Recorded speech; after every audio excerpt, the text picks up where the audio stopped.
Hi friends, అందరూ ఎలా ఉన్నారు? అందరూ బాగుండాలని ఆశిస్తున్నాను. ఈ రోజు టాపిక్ పూజ గదిలో ఏ వస్తువులు ఉంచకూడదు అనేది టాపిక్ అన్నమాట. ఎవరైనా నా ఛానల్ని ఫస్ట్ టైం చూస్తున్నట్లయితే తప్పకుండా సబ్స్క్రైబ్ చేయండి, లైక్ చేయండి ప్లీజ్. దీనివల్ల కొంతమందికైనా వీడియో చేరుతుంది. పూజ గదిలో విరిగిన దేవతల, దేవుళ్ళ విగ్రహాలను, చిరిగిన చిత్రపటాలను ఉంచకూడదు. అలా ఉంచితే ఏమవుతుందంటే నెగిటివ్ ఎనర్జీ ఎక్కువగా పెరిగిపోతుంది. అలాగే ఎండిన పువ్వులు, దండలు పూజ గదిలో ఉంచకూడదు. చిరిగిన ఆధ్యాత్మిక పుస్తకాలు వాస్తుశాస్త్ర ప్రకారం పూజ చేసే ప్రాంతంలో అస్సలు ఉంచకూడదు. అలాగే పూర్వీకుల చిత్రాలను కూడా పూజ గదిలో ఉంచకూడదు అనమాట.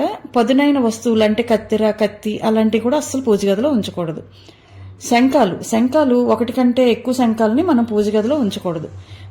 దేవతల, దేవుళ్ళ చిత్రపటాలను, భయంకరమైన చిత్రపటాలను, విగ్రహాలను కూడా పూజ గదిలో ఉంచకూడదు. ఒకే దేవుడికి సంబంధించిన 2-3 పటాలు కూడా అసలు ఉంచకూడదు.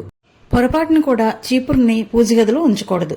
ఈ వీడియో మీకు నచ్చినట్లయితే తప్పకుండా నా ఛానల్ని సబ్స్క్రైబ్ చేయండి, లైక్ చేయండి.